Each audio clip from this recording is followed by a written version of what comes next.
everyone. Hi, I'll just give you a second to settle down with your food. Welcome. So this, I guess, is where the rubber hits the road because we've been talking a lot about the idea of gender, but now we're going to talk about the real theme of this conference, which is what you're going to do about it. And we're very lucky to have these three ambassadors joining us, who are, in their own very different ways, part of the change and part of moving things on. So hopefully this would be a really fun conversation, just thinking about learning what they're doing, what they've learned, the journey that they've been on, and some of their personal stories. We may get to Q&A, we may not. We'll see how we go. But I'm going to start, because it's very interesting. So here, so you know, so John is Chief Creative Officer of Salesforce. You met him on stage this morning. Spencer is EVP GCD at Hill Holiday, which is a big full-service agency up in Boston. And then Toby is worldwide CEO of the Brand Union, which is a brand consultancy. So already we've got client side, we've got agency side, we've got consultancy side. So there's already kind of different perspectives going on here.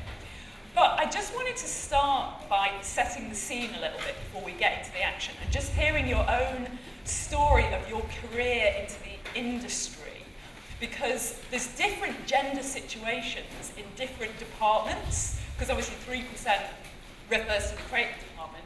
There's different gender dynamics in different departments and different sorts of the agency. So I was kind of interested to hear your own personal journey, just to set the scene. Do you want to kick off, John? Sure. Hi, everyone. I started out in this city at Chiat Day many years ago, and a very traditional start. I actually started as an account assistant to about 17 people, very diverse. Had a great start, and then I accosted Jay Chiat one day, showed him some work I was doing at night at the School of Visual Arts, and got a job as a junior copywriter. It started to grow through there. I spent many years at J. Walter Thompson after that. Then I moved to San Francisco and worked at McCann. And I had a very traditional life in the boys' club of advertising. Basically, in rooms that were all guys, we could say whatever we wanted, and it was a normal thing in the 90s. It was really bizarre, and it was also weird watching through the 2000 crash and everything as agencies started to kind of go the other way, and there were fights between the digital and traditional shops, and I started to become really disillusioned about where we were going and what we were doing. And I found myself leaving to just direct full-time, which is kind of what I really wanted to do. But I always had this vision to kind of create an agency inside of a company. I started thinking about it in 2000, and I really could not talk anybody into talking to me about it. And getting out of the agency, I spent a couple years trying to figure out what I was really going to do. And I started to pitch companies about this. And once you start talking to people about it and you can get into a room, and I was pitching Facebook and Twitter and all these places where I thought I would want to work, and Google and Apple, and recruiters start to figure out you're out there. And this job came along from Salesforce. I owned some of the stock, but I really didn't know anything about the company. And when I looked in, it looked really atrocious. I mean, it wasn't a brand that you would ever think you'd go to. And I was back now at Goodby at this time. And so they were having an intervention with me. They're like, what are you going to do? I told them I'm going to work at Salesforce and start an internal shop. And so I went in there 6 years ago. There were about 15 people. And now there's 220 people on the team. And it's more globally, but in the core team, it's right now, I just got all the stats, it's 50% men, 50% women on the team when you take in all the contractors. I think we have a lot of work to do in terms of male-female leadership, but we are just on such a great path to get somewhere, and that's kind of my short journey about where I am today at this company. That's awesome. We'll dive in. John's got a really fascinating story. We'll dive into more of the detail of this. But so Spencer, tell us your story. Got out of school, didn't know what I wanted to do. Had a friend who said, you're kind of funny, maybe you could be a copywriter. Put together a book and took it into agencies and tried to get a job one place I took it in, and my book sucked, like most junior books do. And they said, we only have one job open here, but you probably don't want it. I said, what is it? And they said, receptionist. And I said, I'll take it. So right from the get-go, there was, at that point in time, this was back in the 80s, there was, receptionists were women. And it never even really occurred to me. It was like, look, I'm psyched, I got a job in an ad agency. So, and that's also something I actually have in common with, I'm at Hill Holiday, and our CEO started as a receptionist too. And she's fantastic. So, and my journey, I think, was, being a copywriter by trade. I'm a creative director now. I think every good creative will acknowledge that when you're concepting with one other person in a room, that's a meritocracy. If both creatives are good, honest creatives, that's a meritocracy, because a good idea is a good idea. And if you're one of two people who are in the room and someone comes up with a good idea, you both know who did it. So I've been fortunate enough to work with many, many partners over the years, starting with Bobby Friedman, a woman at Potter Hazelhurst, Karen Lynch at Mullen, Ginger Hood at Mullen, Amy Watt at Mullen, all the way up to Sue De Silva, who's here in the audience today, who was my partner at Hill Holiday, the phenomenally talented Sue De Silva. And the thing is that every creative can tell you of the tyranny of the blank sheet of paper. And creatives, by definition, are sort of half schizophrenic, because just saying half schizophrenic is kind of schizophrenic if you think about it. But you're looking at this piece of paper and you're half big ego and half I suck. And so when talent emerges, whether it's you or the other person you're working with, you respect it, you admire it. And again, to me, a good idea is a good idea. Now, I'm not saying when it leaves the room that the meritocracy lives on, because I don't think it does. And I don't want to say that white males, that the belief in a meritocracy is the sole provenance of white males, but I think we have a good chunk of real estate there. But I think when you're in that room and you're concepting, the true nature of a great idea comes through. Cool. Toby? It's a bit like therapy, I think. Failed investment banking. Oh, right. Horrifically male-oriented, bro-like culture. And I had a sort of weird experience when I was at college working in a very early stage technology business. And pretty much the only job I could talk myself into when I failed as an investment banker was working in an agency that was starting a digital business. And they had no idea how to do it. And I didn't know anything about what agencies did. I certainly had no concept that advertising as an industry was a boys' club. And I'm really pleased you mentioned it up front, because I think this conference is all about the advertising slice of a much wider industry that we all play slightly different parts in now. And it isn't all as bad as 3% or 9% or whatever the data points are now. But my progression was through the sort of design side of the industry. Digital design in an agency that became a couple of independent design-oriented consulting firms. And 8.5 years ago, joined a WPP agency, Brand Union, to open an office for them. They've kind of sent me around the world in this sort of weird little bit of the WPP network, brand consultancy. But it means that we get to touch and see lots of other stuff that goes on. And I think, honestly, if I had seen the extent to which some of the advertising slice of the pie still really is the sort of middle-aged white guys boys club, it would have repelled me from that world. Luckily for me, because of my design background, I came into this sort of weird and wonderful bit that nobody really sees. And unless you've worked with a firm like ours, you don't really know what we do. And we don't have this kind of history. And that means we're easily and readily able to change if we want to. So I guess I'd sort of worked through this business for that 8-year period, 3 regions, 5 countries, 6 offices, and finally got a sort of worldwide role about a year or so ago, and realized that then there was no point me complaining about things I didn't see if I wasn't going to be prepared to change them. So I realized I changed a few things along the way, but now I don't need to look anywhere else. I've got to take it on my own shoulders and get it done. So that's the breakthrough. So there's a common theme here, and I know because I spoke to you all earlier that you're not just saying this to this audience, of in your lives a dissatisfaction with bro culture or agency kind of masculine cultures. I want to ask you though as well what your, I think Kat Gordon calls it the Marley moments, where the little girl comes home and she realises her reading list is all boys and white boys and their dogs. What was your decisive moments when you thought, oh, actually, I've got to do something about about this? Can we start with you, Toby? I think two things. One, without question, becoming a dad. I'm one of three brothers, a very sort of stereotypical male-oriented, male-dominated household, sports on Saturday. You know, dad goes to the pub, mum cooks dinner. My first two kids were girls, and that, having kids full stop, changes your outlook on the world. And I care incredibly deeply about making certain that they have no restrictions about the things they do when they grow up. And in a position of sort of management, authority, or leadership, I'm really conscious that the things I do now will change the future of my business and some of the people within it. And I want to make sure that they see me and the things I do, the things I decide to do at home and at work as a source of sort of pride and admiration and freedom and liberation as well. Some of the things they will get to do, I hope, are influenced by the things that we do at home and at work. So that was a big one for me, and remains a huge sort of driving force in my life generally, not just at work.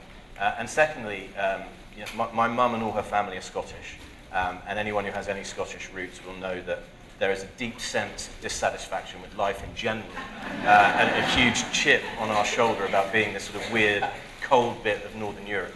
And actually being able to make some headway, make a difference, and impact the world in ways that far outweigh the sort of tininess and smallness of our country. So I'm never satisfied with anything.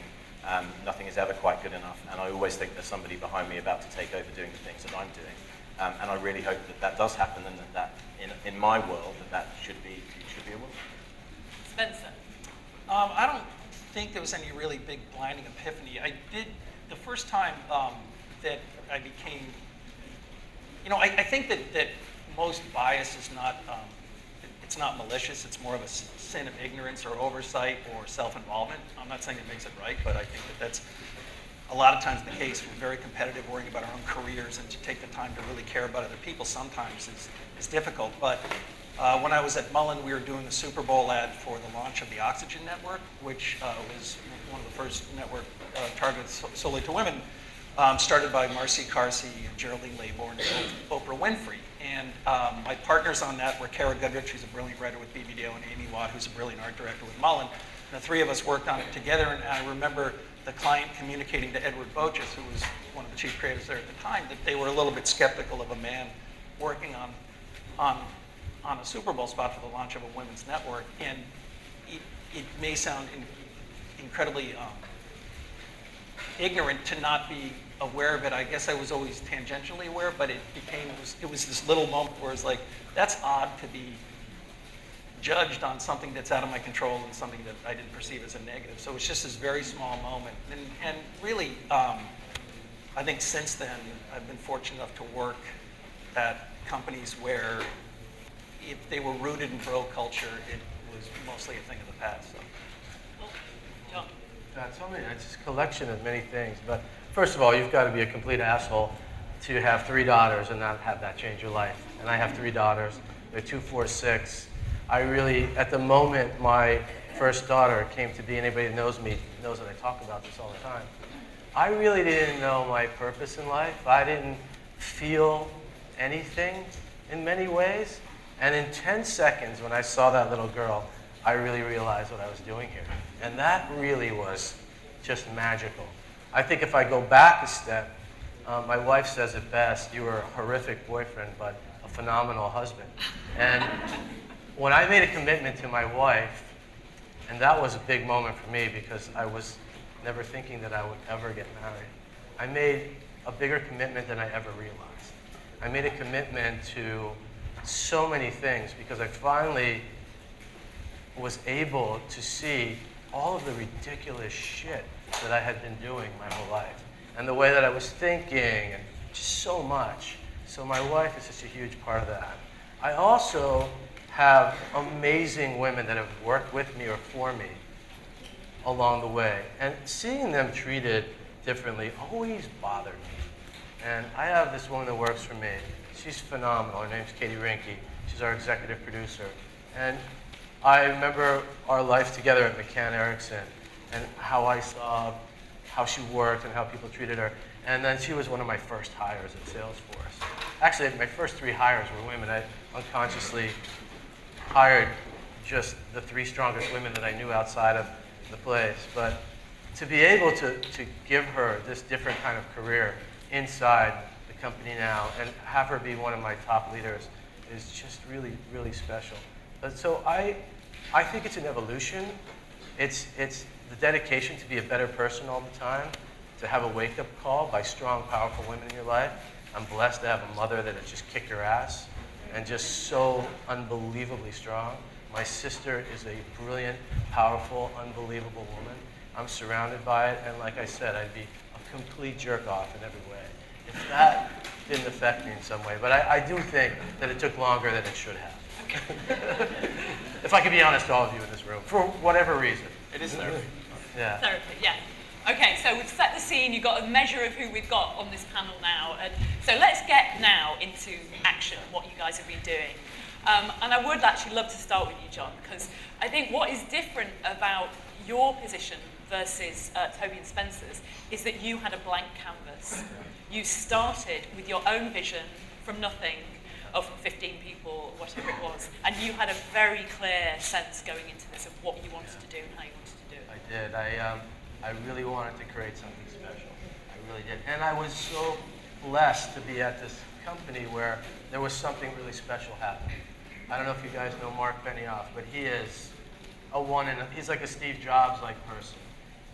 The way that he thinks, the person that he is, the way that he inspires and moves us through the company is really something else.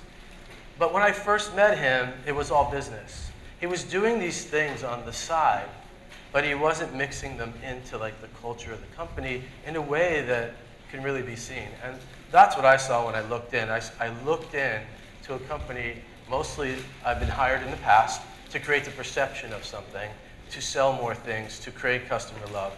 And they had it at Salesforce. My job now was to kind of bring that to life and to bring out on the team and to hire a team that reflected this very diverse, just beautiful thing that was going on.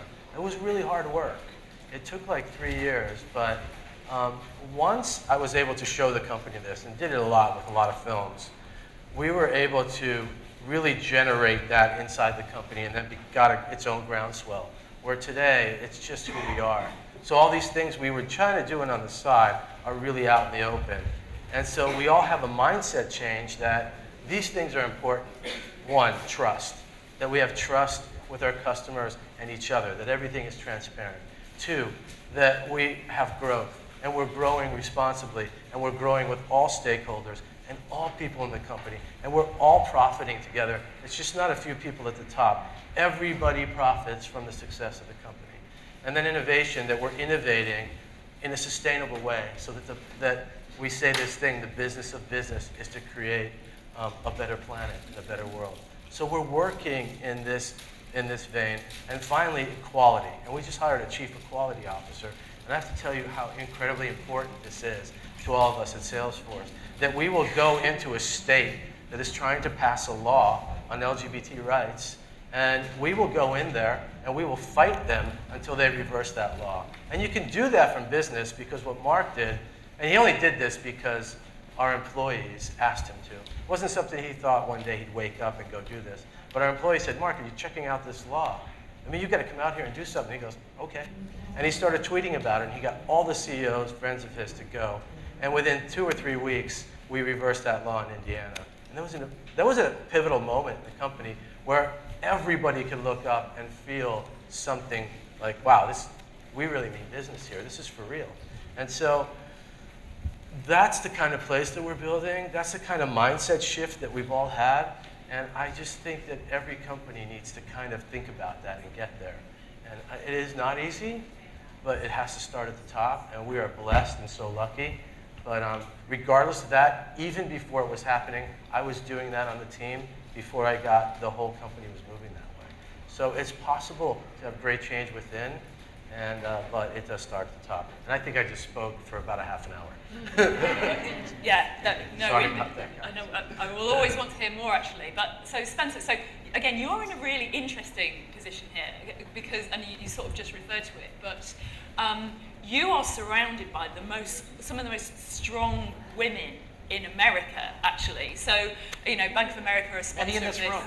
Many in this room. But and I think Hill, as an agency, Yes. you have this phenomenal history of Yes. strong women. Do you want to talk about that? Yeah, so, well, first of all, I think, well, to answer your question, yes, at Hill Holiday, we have a long tradition of women leadership within the agency. And, you know, the thing about the 3% conference is specifically about creative department. So I think a couple of years ago, we really took a hard look at the creative department. And perhaps I think that we took for granted that maybe we had some work to do there because of our long history of gender equality across the board within the agency.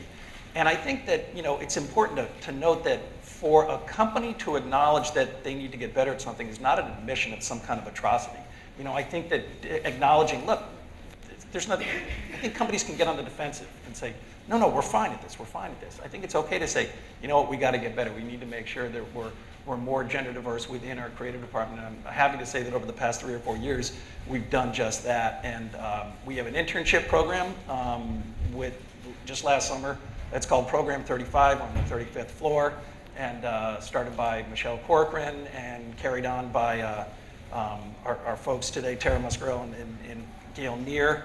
And it's making a conscious decision to make sure that we are bringing young creative talent into the agency, female, and hired the whole team all at once. We've done that 3 years in a row. I think the last 10 hires, 9 out of 10 are women. And again, I think that there's nothing in any way wrong with saying we are good, but we can get better. Agree with that. Toby, Well, Spencer just mentioned the conscious decision making, right? And when I took over the worldwide role, this whole industry talks about change and the necessity to change and all of that stuff, and I agree with it, but a lot of the industry talks about it in vague terms and in very non-democratic terms, as if it's somebody else's problem.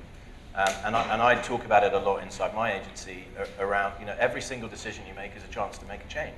And actually, in taking over the worldwide role, something I said a lot to all the leadership team and in every office I go and visit, and to everybody that's making decisions, actually. If you just do the opposite of what you did last time, you will change stuff. And actually, that's a really good thing, because the industry needs to go faster and move more rapidly with greater agility and all of these great things. And yeah, gender diversity, gender equality, diversity period, inclusivity, you know, these things have not been talked about enough in this entire industry. They definitely weren't in my little business. And actually, a year and a half down the line, I know, because we measure this now all the time. And we measure it because a really smart group of young women, actually, we're in New York, and they're in our New York office, have started an initiative around the whole network called Project XX. It starts with gender equality, and one of these ladies, she's probably still in her 20s, she's utterly brilliant, and she called me out in a management meeting and said, look, it's great to talk about diversity and inclusivity and all those other things, but can we please just, for God's sake, get to equality first? When we get to gender equality, 50-50 everywhere, then you can go on the sort of soapbox about the other stuff. We need to get to this stage first, and we're just not there yet. And actually, a year and a half later, we're beyond equal, and the data points are pretty accurate. As of this morning, because of course I did my research, there are 401 people in our network. 220 of them are women, 180 are men. At the leadership level is the only place where we skew just male bias. Our top 20 leaders, 9 are female. 5 of those top 20 leaders are new in the last 18 months. I'm very proud of that, either elevations from within or new hires. But the corollary to it is that the only rank in the agency, if you separate everybody, junior, mid, senior, executive, the only rank where the salary gap index is beyond 3% is at the very top. And at the very top, it indexes 14% in favor of females. So that's change in a year and a half. that's awesome. So there are some little windows into utopia here, into kind of gender utopia in very different ways. And what I'm interested in just kind of hearing about now is, and I'll start with you, John, what's different about a culture where you've really got a good muscular balance of the genders? Everything's better in a room that's diverse. Everything, and to the point where if I walk into a room and there's a high percentage of men in it, I really feel uncomfortable. I do. I just don't feel right in that room, and I will I get itchy and I want to get out of that room. It just doesn't feel right. And so, and that's because we're all conscious of it. I can't tell you how important it is to be conscious of everything that you're doing and to really be thinking about it. And we talk about this thing at work, and it's called the beginner's mindset. And if you're a great creative director, a really great creative director, you actually do this all the time. And it's the ability to come in and look at an idea, maybe one you saw yesterday or a team coming back, and that you are looking at it again for the first time. And so to be able to walk in every day, this is what I do. I look at the team. I look at the salaries. I look at the amount of work we're going to do. I look at everything every single day as if I've never seen it before. That has made me such a much better leader, and that gives my team such a leg up on everything that we do. Now, I came to that only to come to Salesforce is a master and PhD in a different kind of working. I mean, we have monks running around in this place. It is a bizarre joint. I mean, we have monks blessing our floors. We have quiet zones. You cannot imagine what's happening at Salesforce every once in a while. But we're always thinking about this. And I think that is so critically important. And I'm sorry. What's better about working with women? Because I think you and I, when we spoke, you said how clear they are around problems. Oh, yeah. Well, I'll take you to another angle on that. Where in the agency world back in the day, there would be a woman might get pregnant, and she would be horrified to tell her boss. Or she might be pregnant in an interview and be horrified to tell her boss. On my team, the number one thing, the most important thing, is family first. And so we have 10 methods. We have a vision, values, 10 methods, obstacles, and metrics. Every leader in the company has one of these. Every person has to write one. Mark writes the one for the company. We all lever down from there. Number one method, most important, the thing that will be funded the most is family first. And what we say and what we tell the team is that if you are not great at home, you are never going to be great at work. And so the thing that I love is a mom coming back to work. First of all, that is a huge loss.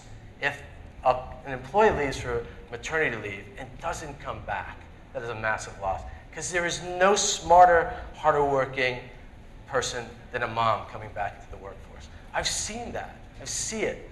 You know, the moms coming back into the workforce are working smarter. They know how to deal with children, and they're surrounded by children at work. They work smart because they got to get home. And they are just so caring and thoughtful, and they are changed in an amazing way. And I also love even more is a woman that's taken the time to say, I'm going to go and spend time with my family. I'm not going to work. And then she wants to come back to work. That is the woman that I'm looking to hire at any given time. That is a phenomenal employee. And those were the women back in the agency days that would not come back in. You would not see them come back. You wouldn't even see, like, I'd be an ancient relic in any agency that I worked at before. I remember turning 30 and going, what the fuck am I going to do when I hit 40? There's not a 40-year-old in here. And I just started to get really weirded out by all that. And there's no women. And my God, there's nobody black in here. I mean, it was crazy. It was crazy. And I think I hope that we just get to a much better place everywhere. Anyway, I just spoke again for another half an hour. It's all good. Very passionate about these issues. 5 minutes. Okay, Spencer, what's better about working with women? You touched on it before. We don't have a mom, by the way. You need one. I'll send you some of ours. Yeah, we were gonna hire one, but well, I think for an agency, being in a creative department or being at an agency, your job is to communicate with fellow human beings, right? Regardless of business issues, regardless of strategy, regardless of insight, the core job of an agency is to communicate with fellow human beings. And if you're only bringing 50% of the perspective of a human being to the audience that you're trying to speak to, then you're not doing your job. And if a client doesn't look at that balance and say, if my agency doesn't have this representation of the global population or of America's population or what the real world looks like, then why am I working with them? So just from a business standpoint, perspectives are great. From a creative department standpoint, one thing I've always liked about working in a creative department is it's filled with really interesting, strange, crazy people.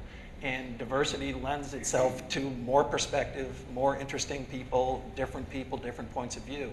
And you know, creative departments are like little random molecules kind of bouncing into each other, and that's how the ideas get created. So if you don't have that diversity, if you don't have that mix of genders and ethnicities, et cetera, it's just, A, it doesn't work from a business standpoint, B, working in a creative department is supposed to be fun, and it's not fun if you don't have it. Toby. It's a good thing to feel outnumbered sometimes, right? So I think, yeah, reflecting the world, that's our job. You know, that marketing, branding, communications have got to reflect the world around you. And if you, as an organization, don't do that, then you are only seeing half the discussion. And I think to the point on sort of the rooms that you walk into in these places, it's a really nice thing to disrupt yourself and take yourself out of the comfort zone a little bit and realize that, you know, if you are in a room full of, you know, guys that look like us, that's not the world. And you know, if you're in a room full of guys like us, then you have a job to disrupt it and a job to say, look, this isn't effective, it isn't right, it doesn't reflect the world outside. And if we're not here to do that, then, you know, what are we here to do? So very final quick question, I think we've got 2 more minutes, which is a headline on what you're going to do about it in 2017. 2017. Well, one of the things that I've instituted, and I really want to work harder at, is that if you want to hire more women, you've got to extend the recruiting period. We hire really fast. We're trying to get people hired in the first 3 years with that. But it would be 8 men to 2 women coming in for a job. So in order to have any possibility of getting to 50-50, you've got to get to a 50-50 recruiting table where you're interviewing 50% of women, 50% of men. And so you've got to extend that time. And you've just got to take more risks because you're going to have this empty job longer. So someone's doing 2 or 3 jobs. But it is absolutely worth it to find amazing women because of the way we've been outnumbered over time, they're all over the place. You've got to ship them in from anywhere you can to come and interview with you if you really want to get that going. So that is something that really affects the business, but the business gains on the back end. That's that, continuing to equalize salaries. I've been working for 3 years to equalize the pay on my team, and Mark this year took $3 million and immediately equalized everybody in the company in one fell swoop. That was an incredibly inspiring moment, but it was just great for me because I have a budget every quarter to be able to do that at any given time. And as competition goes up, you can get whacked out of a pay grade pretty fast. And so you've got to constantly be looking at that and make sure that your women are paid well because someone else will pay them more. And an awesome woman will be yanked from you in a second. They just will. So you've got to make sure you treat them amazingly Right, well. so recruitment and pay. Yeah. What's expensive? Well, first of all, I'm going to do a couple things. I tweeted out a photo downstairs in the men's room. There's about 30 urinals, and it was completely empty. Right. And I tweeted out, I said, I'm That's the best part of this show. at the 3% conference. So I think the first thing is, got to get those urinals filled next year. I think if more men came and really became part of the solution, they would stop being part of the problem. I think that could be as simple as that. Tara Muscarella, who's in the audience, is our recruiter for Hill Holiday. We've said we're about 40% in the creative department. We're not going to be happy until we're over 50 or more. So we're actively looking for a team, actually right now on the Bank of America account. If anyone wants to send me their work, welcome to. And it takes some time. And You're pointing to my girls. Yeah. I'll talk to her. I'll talk to you guys afterwards. It's a conscious effort. And then finally, I think bringing in young women into the business. I'm an adjunct professor of advertising at Boston University in the School of Communication. Apparently, they didn't check my transcript. But it's about 50% women. And we, on Monday night, on November 7th, I'm having a panel bringing 4 young creative women from Hill Holiday to speak to the class so they can better impart, because why listen to an old white guy talk about why women should be in advertising? Why not listen to a couple of young 20-something women who are kicking ass in advertising? And that's how I'm going to go about it. Bravo. Okay. Finally, Toby. More interventions for men what need them, and many men still do, unfortunately, which is why they're empty urinals, right? So we should all just find Fill the people and urinals. send them to stuff like this, and give people the wake-up call, because when you have it, through whatever channel it comes, I only have 2 daughters, but that's a big deal. It's a big deal. No, that's definitely. So we're good. Thank you so much, our ambassadors.